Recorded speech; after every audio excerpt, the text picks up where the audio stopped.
House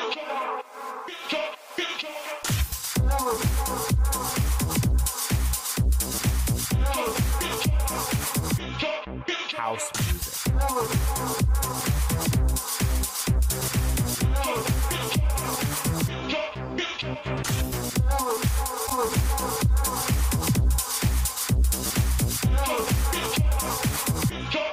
House music.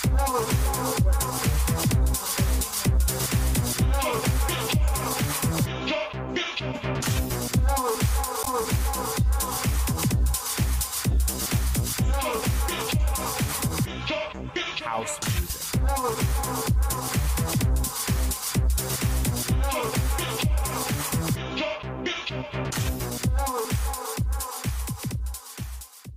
Kebanyakan orang pakainya itu kan sekarang yang menang siapa marketplace?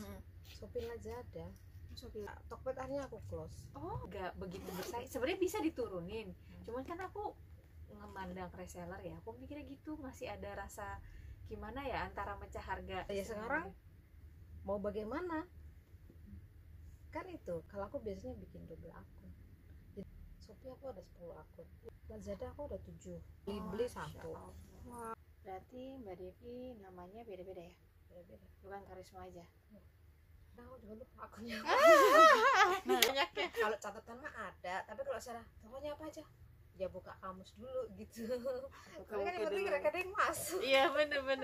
Kalau yang bikinanku sendiri tuh cuma satu, yang Karisma Doksusu doang. Selebihnya itu bikinan bayar orang. Jadi satu akun itu 300.000 atau 500.000 gitu. Mindahin datanya itu ya. Iya. Dan itu lama loh. Iya, betul. Karena aku aja satu akun hampir 500 Waduh. produk ya. Tapi prosesnya berapa lama sih untuk dari awal usaha sampai sekarang? Kalau yang offline mah dari 2011. Ini satu dekade. Masya Allah. Aku tuh memang basicnya senangnya yang Ada komoditi sih ya, maksudnya yang komoditi itu yang memang kebutuhan masyarakat ya. Kenapa dulu nggak milih fashion itu? Aku sendiri aja pakai baju apa adanya gitu. Harusnya misalnya aku jualan baju, ini ternyata udah nggak update, aku paling malah nggak ngeh gitu loh. Ada yang model baru dan seperti apa sih yang kira-kira disukai orang, itu nggak nyampe gitu loh. Dan aku nggak seperti itu orangnya, karena kan aku karakternya tipe C. Tipe C itu kan nggak peduli dengan mungkin di luar itu seperti apa orang-orangnya. Mungkin kalau orang tipe yang influence kayak gitu baru cocok gitu. Kakak-kakakku juga dulunya basicnya jualan sembako ya, tapi kalau untuk jualan susu mah dulu karena ikut KMB harus ngeluarin ide. Dulu mungkin kalau nggak ikut KMB ya jadi karyawan aja nih sekarang mungkin. Mentornya siapa? Pato. Oh, Pato. Belum punya usaha waktu KMB. Iya. Sementara PR-nya harus sudah ada usaha, harus bikin visi misi gitu ya. Iya, selalu pokoknya kalau datang tuh ditanya apa rencana Mbak Devi berikutnya, kata Pato. Ya namanya baru awal dulu ya pelongo-pelongo aja sih. Yang penting datang lah gitu niatnya. Namanya pertama datang nggak kenal, dari situ kita itu ya digojlok mentalnya lah. Berapa kali pertemuan ya, kayaknya hampir seminggu apa 2 minggu sekali sih, lupa ya saya waktu itu. Pokoknya udah rutin.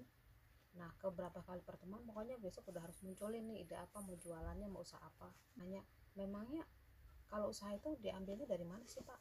Bisa dari hobi katanya, peluang di sekitar. Terus lihat-lihat temanku kan banyak yang cewek ya, ibu-ibu lah bukan ini ya, ternyata anaknya namanya kerja pasti minumnya susu pakai pampers ya. Nah dari situ akhirnya udah milih ini aja lah gitu. Prosesnya awalnya dulu gitu. Dulu tuh aslinya pertama kali temen KMB ku itu aku, Pak Bara, Bara. terus siapa lagi ya, pokoknya sekarang udah pada Jadi larinya orang. pada kenceng-kenceng lah. Dulu jadi beruntung banget, malam KMB itu dulu malam. Apalagi sekarang nggak ada yang mau datang. Malam. Nah yang justru itu cobaannya, siapa yang niatnya yang paling ini ya, disitulah ujiannya, cobaannya. Siapa yang niatnya paling besar, siapa yang bersungguh-sungguh, ya usaha nggak akan mengkhianati hasil kan. Benar. Makanya sekarang jangan suka nanya alasannya kenapa usahaku nggak jalan, balik ke diri sendiri gitu. Jadi jangan salahkan takdir kalau memang ya seperti ini, seperti itu. Karena apa, usaha kita udah maksimal apa belum. aku dulu Pak Bar itu kan masih tinggal di Delta Mas, itu masih baru-baru, anaknya masih bayi, ke sana Jauh Pak banget Bara. ya. Terus kadang ke tempatnya Pak Ato di Cikarang Baru, dia jauh. Kalau berangkat aku suka sendiri, nanti pulang kerja bablas tuh. Kalau enggak nanti, kan aku kerjanya dulu di Jababeka, aku pulang kerja jam segini, jadi nanti aku nunggu dulu di mana, di masjid atau apa sampai habis maghrib apa habis isya, baru nanti jalan sama Pak Ato. Nanti suamiku yang jemput ke sana gitu. Ya suamiku memang paling dari dulu udah tahu TDA karena aku kan. Sekarang investasi mobil ada berapa Mbak? Ya, yang gede 2, yang kecil 1, Oh. sedikit gitu. Ya kita Dulu tuh ada saringan KMB nasional, itu KMB nasionalnya itu aku orang Jawa Timur ya, Vero. Dulu mentornya Pak Rosihan, ya Pak cakep Ros ya. banget.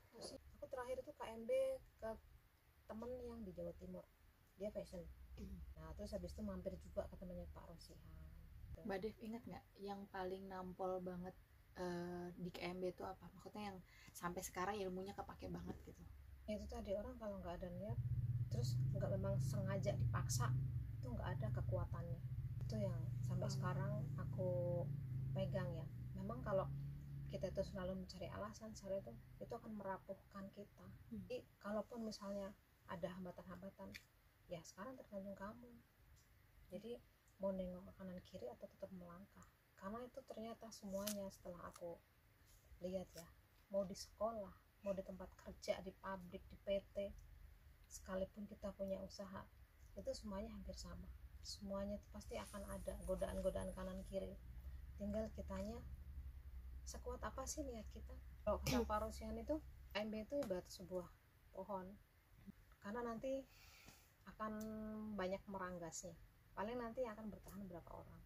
Tapi Mbak Devi sendiri dulu waktu ikut KMB udah punya tujuannya atau ya udah ikut-ikut aja Ikut gitu? aja awalnya, karena ya namanya awal-awal belum ngerti ya, kayak orang blow on aja. Tapi kan pengennya gini, pokoknya niatnya nyoba dulu gitu.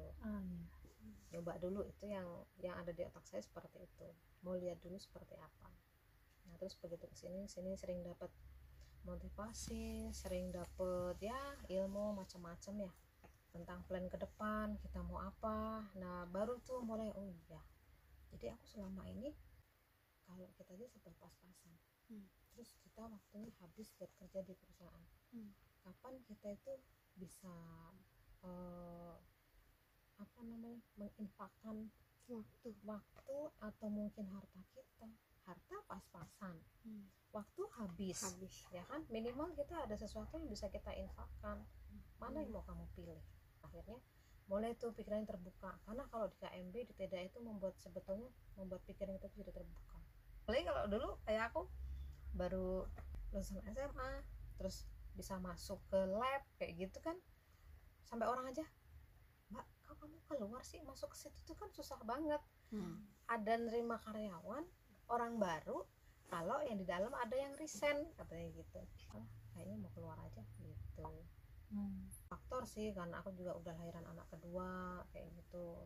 Jadi dulu tuh bener-bener perjuangannya, udah punya anak kecil, terus masih harus ngecek ke toko, ngecek barang. Dulu kan karyawan baru 1, terus harus belanja, ngelis belanjaan ke suamiku kayak gitu. Kadang ya masih ngurusin anak kan.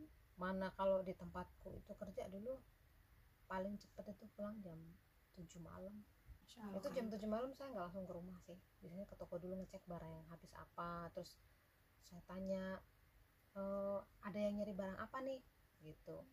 Terus tapi kita nggak punya, oh nyari ini Bu, yang berapa gram, oh sekian, rasa apa, ya udah nanti kita belanjain gitu. Jadi terus berusaha untuk melengkapi kebutuhan yang ada di toko lah, permintaannya apa, dan kita ini kan udah aku tempel harga tuh, jualnya berapa. Nanti kalau ada yang nyari barang kayak susu atau pampers terus kita nggak punya, kamu tanya mereknya apa, ukurannya apa, yang isi berapa, kalau pampers, kalau susu yang berapa gram, rasa apa, terus untuk usia berapa gitu. Jadi dari situ dulu, makanya dulu kalau kata Pak Bara itu, kalau memang kita mau tahu sebetulnya kekurangan usaha kita di mana, ya kita harus sering nongkrong di sini gitu.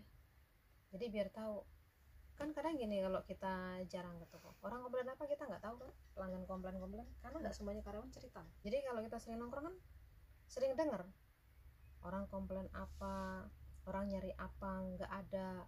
Kalaupun kita udah ngasih sama karyawan SOP-nya, nanti kalau ada yang barang kita nggak punya, catat ya, nggak semuanya deh yang ngejalanin.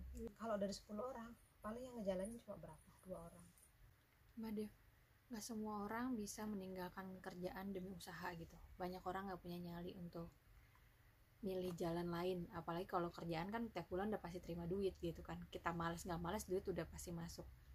Nah, yang bikin Mbak Dev yakin harus resign itu waktu itu dan memilih pure usaha tuh apa? Nah, keluarga sih, aku nggak mungkin di situ terus. Yang keduanya, aku bilang sama suamiku, Bismillah aja di sini. Misalnya sih kalau ya pasti aku juga ngambil keputusan berdasarkan data ya. Kalau dari penjualan sih insya Allah ini udah lebih. Nah, ini bisa kita sisihkan buat infak sodakohnya gitu. Insya Allah kalau memang kita lari ke sini, kan kita udah ngerti lah sebagai muslim ya, pasti Allah akan menambahkan sekian gitu. Udah akhirnya aku resign. Dulu di saat orang-orang tidur, aku KMB itu pulang jam 12 malam. Mbak Dev sendiri untuk supplier nyari atau datang? Dulu aku nyari, ada yang nyari, ada yang datang kayak gitu. Karena zaman dulu kan di sini belum seramai sekarang lah. Kalau grosiran itu minimal ordernya berapa? Kita tentuin biasanya untuk yang datang minimal 3 juta. Kita mix aja sesuai kebutuhan, sesuai keperluan. Kalau misalnya mau buka kayak gitu ya di perumahan tahap awal, yang harus Siapan mental. Toko offline itu butuh waktu 1 tahun loh prosesnya. Sama Pak Ato itu ada APH, action dulu, dihitung baru dipikir. Kan sudah action tuh. Nah, saya butuh apa? Ya butuh ilmunya. Buat ngitung ke depannya, buat planningnya seperti apa, ilmu yang harus kita cari. Mbak Devi sendiri di TDA dari tahun berapa? 2010. 2010, TDA 2011 punya produk. Mulai berkembangnya ya mulai 2012 2013 lah itu, karena 2012 saya buka cabang kedua. Nah ya Mbak Devi, dari ini kan offline ya hitungannya. Nah terus tiba-tiba Mbak Devi terpaksa buat online. Nah itu kapan tuh pas butuh-butuh online ya, terus kenapa? Nah kalau online itu dulunya sebetulnya udah disuruh buka online ya, tapi zaman dulu kan belum ada yang free ongkir gitu kan. Shopee pun masih ada ongkirnya ya dulu itu. Nah itu kan keberatan orang. Sekarang ini dihitung sekilo kalau antar kota kan, taruhlah kalau zaman dulu masih 8.000, aku murah 52 misalnya, ditambah 8.000 kan jadi 60.000, sedangkan di Indomaret masih jual 59, nggak ada yang mau dong. Nah sekarang begitu udah mulai ada free ongkir, nah terus aku coba buat akun. Ini kan salah satu pelajaran materi di KMB, kita harus mengikuti perkembangan zaman dan berinovasi, karena kalau kita tanpa itu ya kita akan tergilas gitu kan. Jualan di Shopee itu 3 minggu aku itu sehari itu udah 50 paket per hari, 3 minggu sebulan itu. Sampai aku itu dulu masih pegang sendiri juga, pernah itu sehari aku ngeliat orderan itu 300 lah, kan bingung siapa mau packing, siapa ngomongin packing lah, yang nyiapin barang siapa? Aku, suamiku, sama ada karyawan. Packing itu sampai jam 1 malam karena campaign awalnya. Campaign, dan itu nggak tahu kalau namanya Campaign pas berbayar. Enggak, campaign itu kan kayak 99 kayak gitu loh. Nah pasti kan Shopee akan ada kayak gitu, namanya gratis RP0, siapa sih yang nggak buru-buru belanja?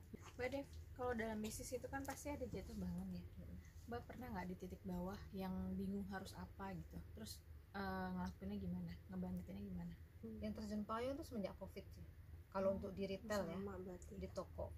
Kalau untuk di grosir sih enggak. Kalau di grosir biasanya kalau yang seperti ini sebelum COVID, gelombangnya itu seperti ini. Pas lebaran, kenaikan kelas, itu pasti kita akan ada penurunan, tapi itu memang udah trennya. Jadi ada di mana dalam waktu 3 bulan mereka akan mengalami semuanya itu akan turun. Itu untuk yang udah trennya kita udah kebaca. Betul. Nah yang kemarin memang gelombangnya agak ya kita lumayan, itu pas COVID. Pandemi. Itu mengatasinya gimana Mbak? Kita saving cost. Karyawan yang dikurangin? Kalau aku lebih di ini ya, pengeluaran apa yang nggak penting kayak gitu. aku pangkas-pangkasin langsung di online, terus kayak di grosir kayak gitu. Kalau di grosir sih nggak begitu ini sih, pandemi juga. Kalau di grosir itu masalahnya beda lagi. Kalau di grosir selama memang kita barangnya lengkap, omset mau berapa aja lah itu. Namanya campaign-campaign kan belum ngerti ya, pas lengkap. Namanya Shopee udah mulai gratis ongkir RP0, contohnya seperti itu. Tapi kalau di toko retail kita mau nyetok selengkap apapun dan sebanyak apapun nggak akan bisa, memang kemampuannya udah segitu. Waktu di KMB itu sama Pak Rosen diajarin nanti Mbak Devi akan mengalami titik di mana di situ akan ada titik tertinggi omsetnya. Kok bisa Pak? Ya karena itu akan dipengaruhi oleh apa ya kalau salah namanya, demografi ya. Jadi memang daya beli masyarakatnya udah nyampe matok di situ karena dipengaruhi oleh padatnya penduduknya udah segitu. Pak deh nanti buktiin gitu. Dan sekarang memang aku ngerti. Terus itu gimana Pak cara mensiasatinya? Kalau mau naikin omset berarti ada dua pilihan, antara buka cabang atau menambah varian produk. Cari yang mana yang tidak mengeluarkan cost-nya gede, pilih yang mana. Nah strateginya cuma itu memang gitu. Mbak Devi untuk dari cabang 1 ke cabang 2 itu kenapa harus buka cabang? Alasan Mbak Devi saat itu? Aku kepengen menambah karyawan biar mereka bisa makmur bareng-bareng. Masya Allah. Ya, aku nggak bisa menggaji mereka UMR, tapi minimal aku pengen mereka itu ya hidupnya setara lah gitu. Nggak terlalu, jangan mentang-mentang di toko terus aku gajinya kayak toko-toko lain, ya itu aku nggak mau. Jadi niatnya memang untuk membuka lahan kerjaan ya? Ya, buat lapangan kerja lah gitu. Motivasinya itu gini, sejauh apa niat kalian ingin sukses dan maju dalam usaha teman-teman semua. Kalau kita punya plan ke depan, usaha kita pengen maju, tanpa ilmu itu nggak ada apa-apanya. Dan kita itu kenapa nyari ilmu jauh-jauh? Di KMB sendiri pun kita tuh udah bagus ya, mentornya itu nggak diragukan lagi. Sekarang tergantung niat kita semua seperti apa. Kalau niatnya hanya sebatas aduh aku nganterin anakku sekolah nggak bisa hadir, ya berarti suksesnya hanya sampai di situ. Ketika kalian bisa mengesampingkan semuanya sampai bisa melimpahkan semuanya, alasan-alasan itu dihilangkan dan kalian tetap maju, insya Allah semuanya itu akan ada hasilnya. Karena yakinlah, semua orang tahu usaha itu tidak akan mengkhianati hasil, tapi butuh proses dan perjuangan, itu yang paling penting. Karena keberhasilan kehidupan itu harus diperjuangkan, dan perjuangan itu butuh kisi-kisi kanan kiri pendukungnya. Apa ya? Ilmu, kemauan, ketekatan, itu semua balik ke kita. Mimpinya pengen sukses, tapi realnya mau KMB aja, mau ada misalnya mentoring atau seminar aja, minggu depan ada acara ini nih, ya sudah, berarti kan kalian memupuskan cita-cita dan mimpi sendiri gitu. Jadi ketika punya mimpi, ya pupuklah. Jadi dukung dengan apa? Ya tadi, perjuangan. Kalian mau jadi pejuang atau pecundang?